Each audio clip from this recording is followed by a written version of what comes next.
ये पढ़ाई नहीं आसा बस इतना समझ लीजिए, ये पढ़ाई नहीं आसा बस इतना समझ लीजिए, एक आग का दरिया है बस डूब के जाना है। हेलो एवरीवन, कैसे आप सब? उम्मीद है आप लोग सही होंगे। तो बच्चों, आज की इस वीडियो लेक्चर में हम लोग बात करने वाले हैं जो हम लोगों का फिजिक्स यानी भौतिकी विषय का पहला चैप्टर समाप्त हुआ था, प्रकाश का परावर्तन यानी कि रिफ्लेक्शन ऑफ लाइट। इसके ऑब्जेक्टिव क्वेश्चन को यानी कि मल्टीपल चॉइस क्वेश्चन को देखने वाले हैं।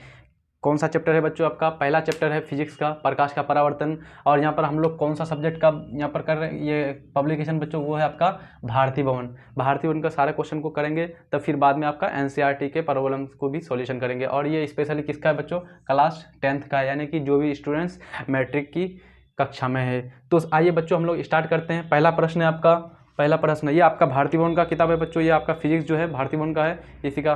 तो पहला प्रश्न है, कह रहा है पहला प्रश्न आपका कि समतल दर्पण द्वारा बना प्रतिबिंब होता है। बच्चों, समतल दर्पण जैसे ही बोला आपको समझ में आ जाना चाहिए। समतल दर्पण जो प्रतिबिंब होता है, समतल दर्पण मतलब प्लेन मिरर, ये इसका सतह जो होगा पूरा पूरी प्लेन होगा, ठीक है। अब ये कैसा प्रतिबिंब बनाता है बच्चों? मान लीजिए एक आदमी यहाँ पर है, तो ये इस आदमी का कैसा प्रतिबिंब बनाता है बच्चों? दर्पण के पीछे बनाता है। तो दर्पण के पीछे बनाता है मतलब कि ये काल्पनिक प्रतिबिंब बनाता है ना, काल्पनिक प्रतिबिंब। तो ऑप्शन क नंबर में है वास्तविक। तो क नंबर क्या हो जाएगा बच्चों? आपका गलत हो जाएगा। ख नंबर में क्या कह रहा है?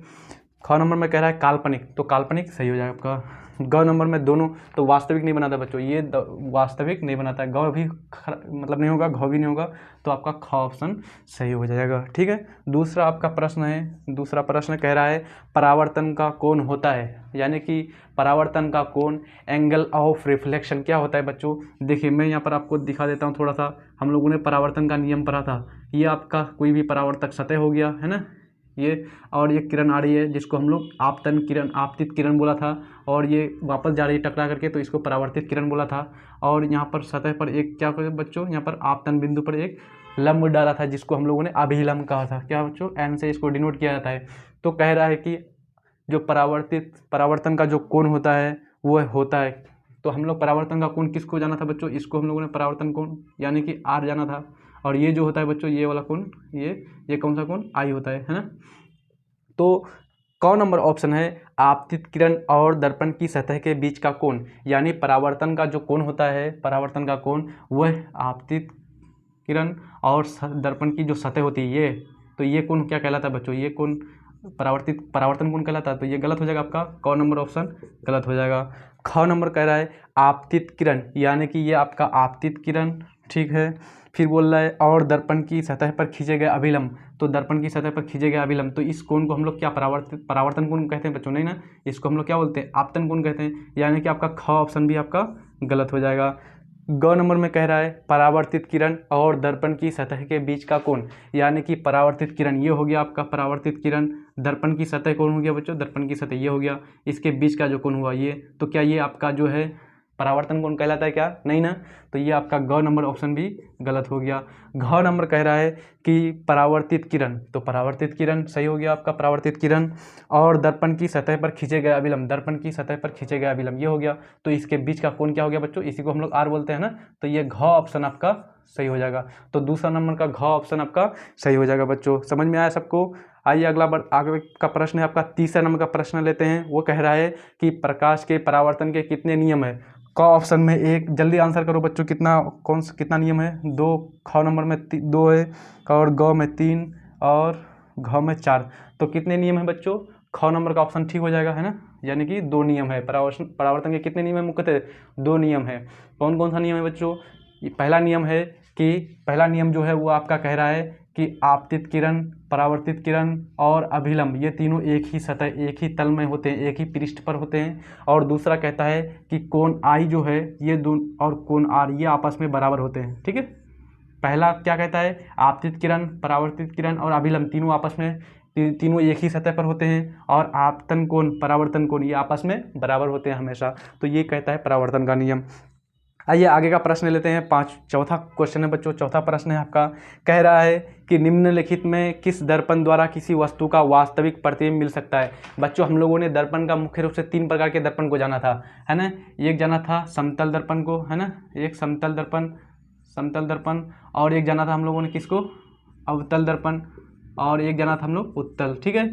उत्तल दर्पण। तो समतल दर्पण बच्चों याद रखना, ये हमेशा हमेशा काल्पनिक प्रतिबिंब बनाता है। कैसा? आभासी प्रतिबिंब बनाता है।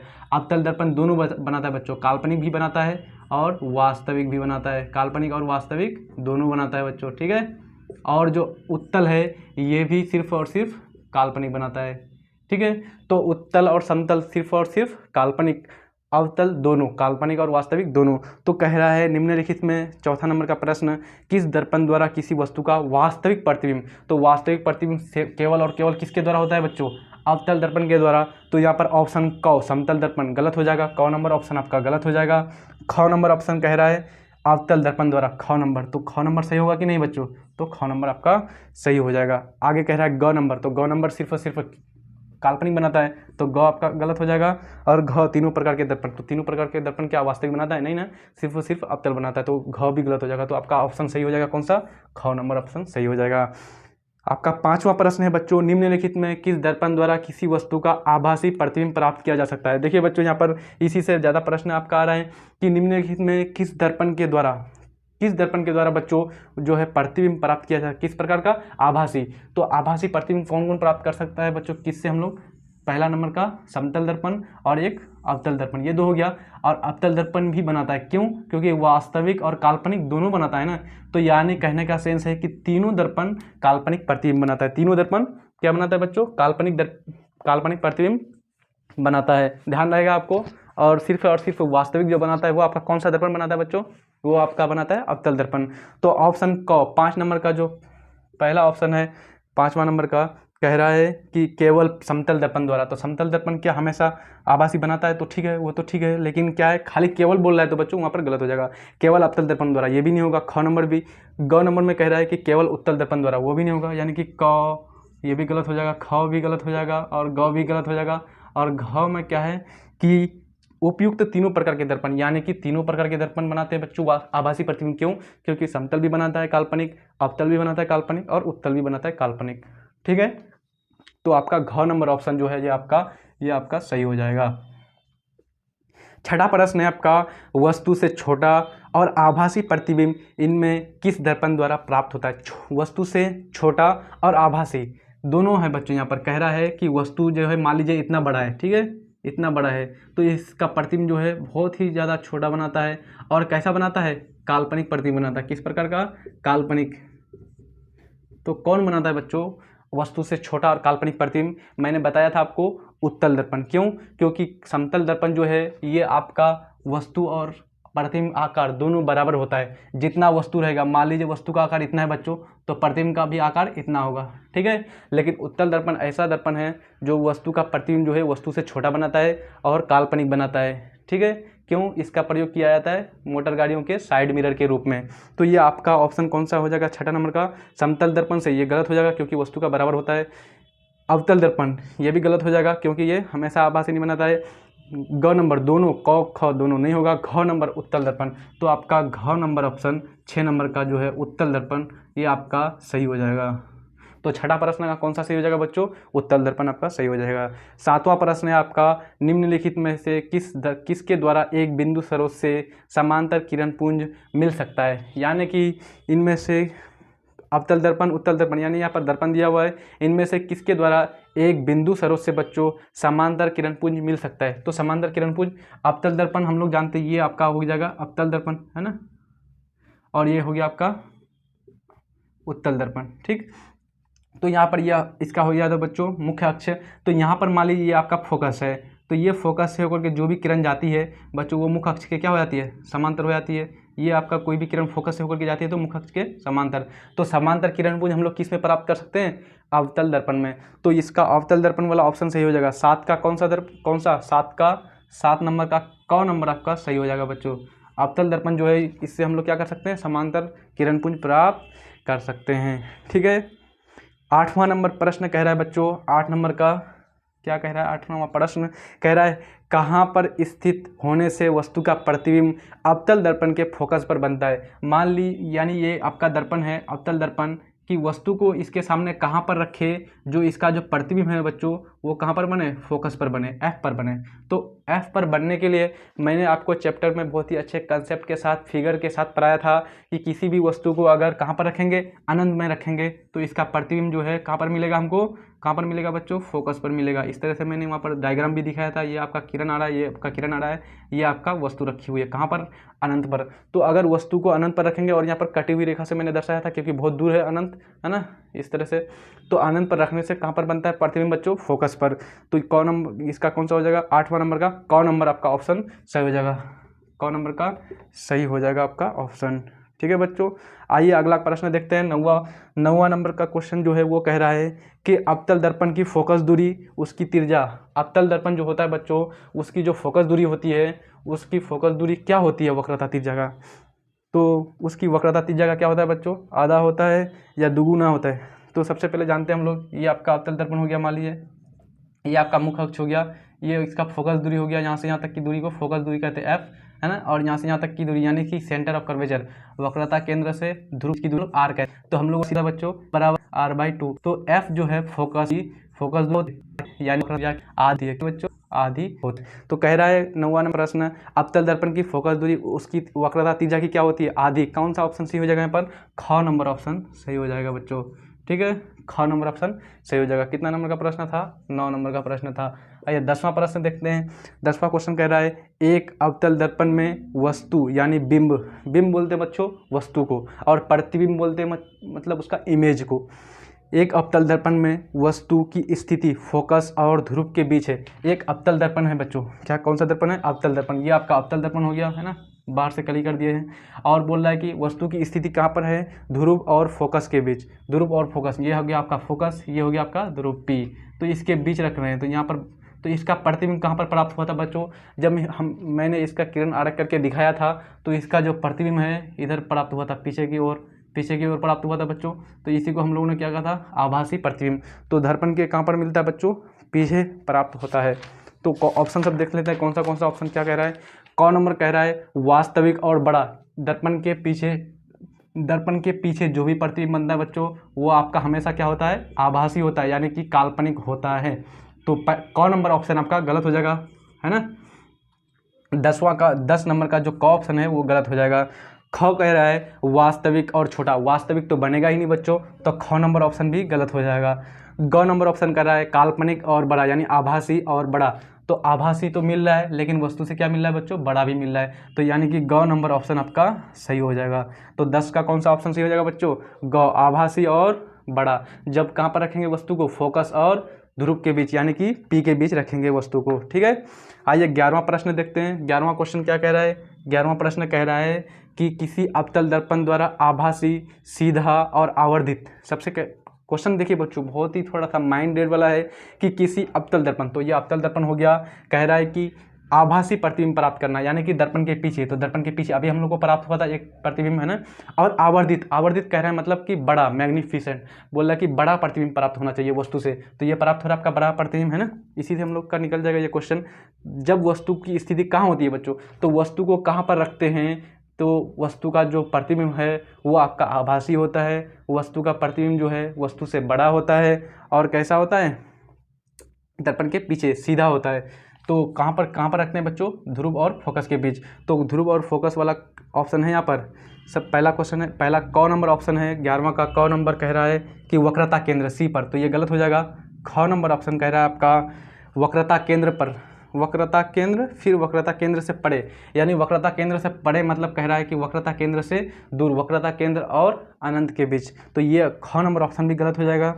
ग नंबर में कह रहा है फोकस और वक्रता केंद्र, एफ, और ग नंबर में कह रहा है एफ और सी के बीच, एफ और सी के बीच। तो ये भी गलत हो जाएगा आपका, फोकस और वक्रता केंद्र के बीच गलत हो जाएगा। घ नंबर ऑप्शन कह रहा है कि दर्पण के ध्रुव और फोकस के बीच, दर्पण के ध्रुव एफ और फोकस पी के बीच। तो ये आपका ऑप्शन घ नंबर ऑप्शन जो है बच्चों आपका, ये आपका सही हो जाएगा। ठीक है, तो आइए अगला प्रश्न देखते हैं हम लोग।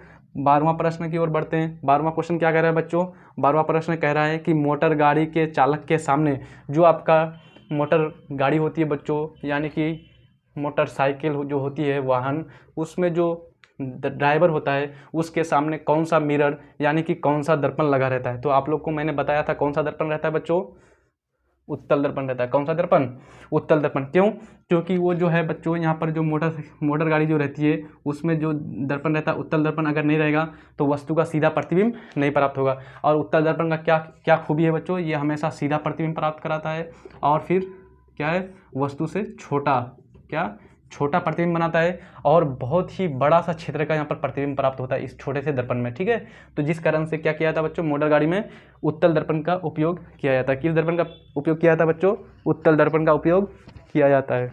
ठीक है, समझ में आया यहाँ तक। आइए अगला प्रश्न देखते हैं आप। तो इसमें कौन सा सही हो जाएगा 12वां नंबर में, समतल दर्पण। कौन नंबर गलत हो जाएगा, कौन नंबर का ऑप्शन गलत हो जाएगा 12वां का, है ना। उसके बाद ख कह रहा है उत्तल दर्पण, तो ख नंबर ऑप्शन आपका सही हो जाएगा। ठीक है, ख नंबर सही हो जाएगा। 13वां प्रश्न है बच्चों, उत्तल दर्पण द्वारा बना प्रतिबिंब होता है। तो उत्तल दर्पण कैसा प्रतिबिंब बनाता है बच्चों, हमेशा सीधा प्रतिबिंब बनाता है और कैसा, आभासी प्रतिबिंब। कैसा, आभासी प्रतिबिंब यानी कि काल्पनिक प्रतिबिंब। आभासी को काल्पनिक भी कहते हैं बच्चों, काल्पनिक प्रतिबिंब।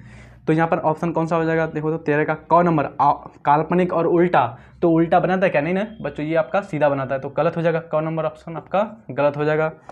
13वां प्रश्न का क नंबर गलत हो जाएगा। ख नंबर आपका जो है कह रहा है कि काल्पनिक और सीधा, काल्पनिक और सीधा। तो ठीक है, तो ख नंबर आपका ऑप्शन 13वां नंबर का सही हो जाएगा बच्चों।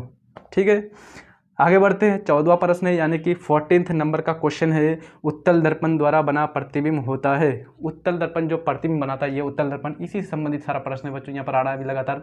तो उत्तल दर्पण द्वारा जो भी प्रतिबिंब बनता है वो कैसा होता है, एक नंबर में काल्पनिक होता है और सीधा होता है और वस्तु से छोटा होता है। तो क नंबर ऑप्शन कह रहा है हमेशा सीधा, हमेशा सीधा। तो क नंबर ऑप्शन सही होगा, है ना, हमेशा सीधा बनाता है।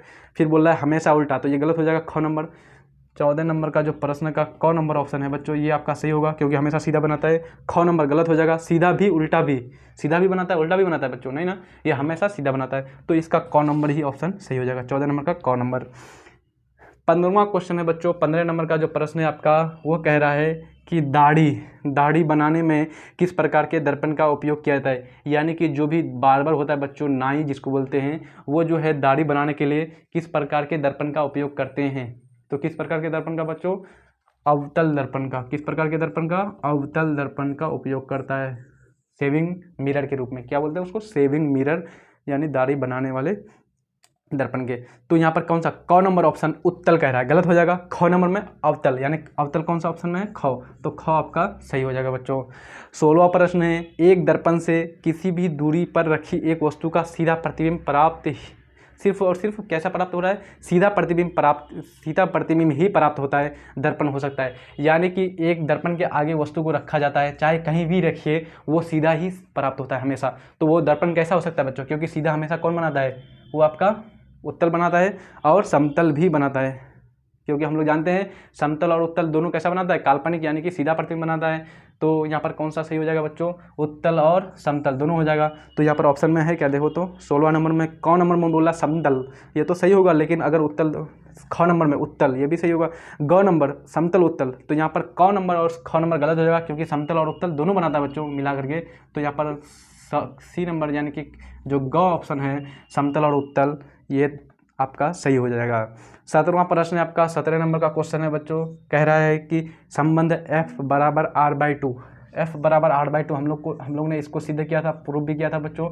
जिन्होंने नहीं देखे हैं तो वो जाकर वहाँ पर सबसे पहले सीख लीजिए, क्योंकि बहुत ही इंपॉर्टेंट प्रश्न है, हर 2-3 साल पर ये रिपीट होती है बच्चों।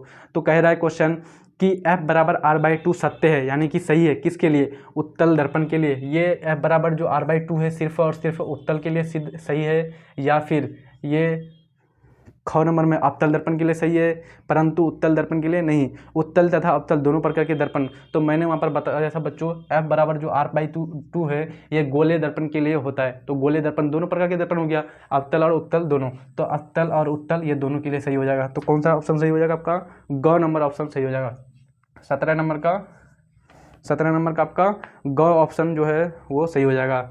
अगला प्रश्न है बच्चों, कह रहा है कि कुछ चित्र दिए हुए हैं और कह रहा है कि इसमें से सही किरण आरेख को चुनें। ठीक है, तो मैं यहाँ पर बना करके दिखाता हूँ आप लोग को उस किरण आरेख को। क नंबर में सही वाला चुनना है बच्चों, तो देखते हैं आप लोग चुन पाते हैं कि नहीं। क नंबर में है एक समतल दर्पण है इस तरह से, ठीक है, और ये किरण आ रही है इस तरह से बच्चों, और इसका डायरेक्शन सब देखो, इसका डायरेक्शन इधर है और इसका डायरेक्शन इधर है। तो क्या ये क नंबर सही है या गलत है बच्चों? सही से जल्दी बताइए, क नंबर सही है क्या? नहीं ना, देखो ये किरण इधर जा रही है, ये किरण भी इधर जा रही है, तो ये गलत होगा ना बच्चों। आपतित किरण दिखाएगा तब ना टकरा करके जाएगा, तो क नंबर ये आपका ऑप्शन गलत हो जाएगा। ख नंबर ऑप्शन देखते हैं हम लोग, ये आपका 18वां प्रश्न है बच्चों। ख नंबर में देखते हैं ये कौन सा दर्पण है? उत्तल दर्पण है, ठीक है। ये आपका हो गया मुख्य अक्ष, ये हो गया ये आपका किरण, और ये किधर देखिए बच्चों, फिर यहाँ भी सेम बना दिया है, देखो तो ये भी इधर जा रहा है टकरा कर, ये भी इधर जा रहा है। आपतित किरण को दिखाया ही नहीं गया, जब आपतित किरण को दिखाया गया नहीं गया है तो ये भी आपका ख ऑप्शन भी गलत हो जाएगा, ठीक है। ग ऑप्शन को देखते हैं हम लोग। ग नंबर का क्या है कि यहाँ पर दिया है उत्तल दर्पण को, कौन सा दर्पण को बच्चों? कनकेव मिरर, उत्तल दर्पण को, ये आपका हो गया मुख्य अक्ष, और ये किरण आ रही है इस तरह से, ये किरण आ रही है और ये टकरा करके दर्पण के केंद्र से होकर के जा रही है सी से। तो क्या ये ऑप्शन सही है बच्चों? जल्दी बताइए, सही है क्या? नहीं ना, क्यों?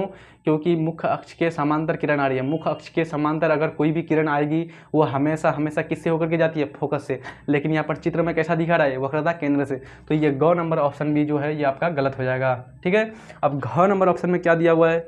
यहाँ पर दिया हुआ है कि अवतल दर्पण है, ये आपका अवतल दर्पण है, और इसमें जो किरण आरेख दिया हुआ है ये इस तरह से, ये सी से होकर एक किरण आ रही है बच्चों, ये सी से, और इससे होकर के आ रही है और इसी सी से होकर के वापस जा रही है। तो ये आपका ऑप्शन जो घ है ये आपका सही हो जाएगा। क्यों सही हो जाएगा बच्चों? यहाँ पर आपका फोकस है, क्योंकि हम लोग जानते हैं किरण का खेल कूद, किरण और दर्पण के बीच खेल कूद वाला एक हम लोग ने पाठ पढ़ा था, है ना, चैप्टर में ही कंसेप्ट के समय।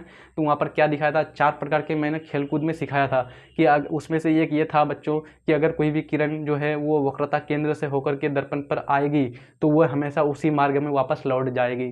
तो कहने का सेंस है ये आपका जो है घ नंबर ये आपका सही हो जाएगा। क्यों? क्योंकि इसी मार्ग से किरण आ रही है और इसी मार्ग से होकर के किरण वापस भी जा रही है।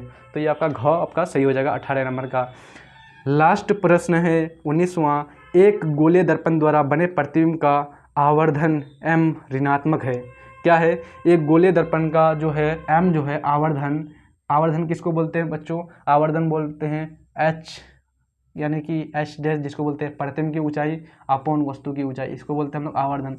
तो ये अगर माइनस आ रहा है, क्या आ रहा है बच्चों? माइनस। तो माइनस ऋणात्मक आ रहा है तो ये क्या बताता है? इसका अर्थ क्या है? वस्तु से छोटा है, प्रतिबिंब जो है वस्तु से छोटा है, ये बात बताता है क नंबर। तो हम लोग जानते हैं बच्चों कि वस्तु का प्रतिबिंब अगर इसके नीचे बनता है, मुख्य अक्ष के नीचे बनता है, तो यहाँ पर हम लोग नेगेटिव लेते हैं। क्यों लेते हैं बच्चों? मुख्य अक्ष के ऊपर की सारी दूरियां पॉजिटिव होती है यानी कि प्लस होती है, मुख्य अक्ष के नीचे की सारी दूरियां कैसी होती है? नेगेटिव होती है यानी कि माइनस होती है। तो यहाँ पर कैसा है बच्चों? यहाँ पर माइनस बोल रहा है, तो माइनस बोल रहा है मतलब कि मुख्य अक्ष के नीचे बन रहा है। जब मुख्य अक्ष के नीचे बनेगा तो कैसा प्रतिबिंब बनता है बच्चों? मैंने आपको बताया था मुख्य अक्ष के नीचे कोई भी प्रतिबिंब बनेगी तो वहाँ पर जो है प्रतिबिंब जो है वास्तविक होगा। कैसा होगा? वास्तविक होगा। बड़ा भी हो सकता है, छोटा भी हो सकता है, लेकिन 100% ये है कि वो कैसा होगा? वास्तविक होगा। तो यहाँ पर कैसा है? वास्तविक होगा। और नीचे बन रहा है बच्चों, नीचे बन रहा है यानी कि इस तरह से वस्तु रखी गई है अगर, तो ये ऐसे बन रहा है। अगर माथा ऊपर है तो यहाँ पर माथा नीचे बन रहा है, मतलब कि उल्टा। तो माइनस जो है क्या बताता है कि प्रतिबिंब जो है कैसा बन रहा है? उल्टा बन रहा है। कैसा बन रहा है बच्चों? उल्टा बन रहा है, ठीक है। तो आपका ये 19 प्रश्न थे ऑब्जेक्टिव्स, किस सब्जेक्ट का? फिजिक्स। और कौन सा पब्लिकेशन? भारती भवन का। तो हम लोगों ने सारा ऑब्जेक्टिव को सॉल्यूशन कर दिया है। आई थिंक यहाँ तक किसी भी प्रकार की आप लोग को समस्या नहीं रही होगी। तो हम लोग बच्चों अगले पार्ट में मिलेंगे, फिर वहाँ पर हम लोग इसके सॉल्यूशन को भी करेंगे। जो भी लॉन्ग क्वेश्चन, शॉर्ट क्वेश्चन है, सारे यहाँ पर सॉल्यूशन कराए जाएंगे। आपको किसी प्रकार की टेंशन लेने की ज़रूरत नहीं है। अगर आप चैनल में नए हैं तो बच्चों सब्सक्राइब कीजिए और ज़्यादा से ज़्यादा लाइक कीजिए और शेयर कीजिए अपने फ्रेंड्स को, ताकि उन्हें भी लाभ मिल जाए, है ना बच्चों। तो मिलते हैं नेक्स्ट वीडियो में, तब तक के लिए जय हिंद, धन्यवाद।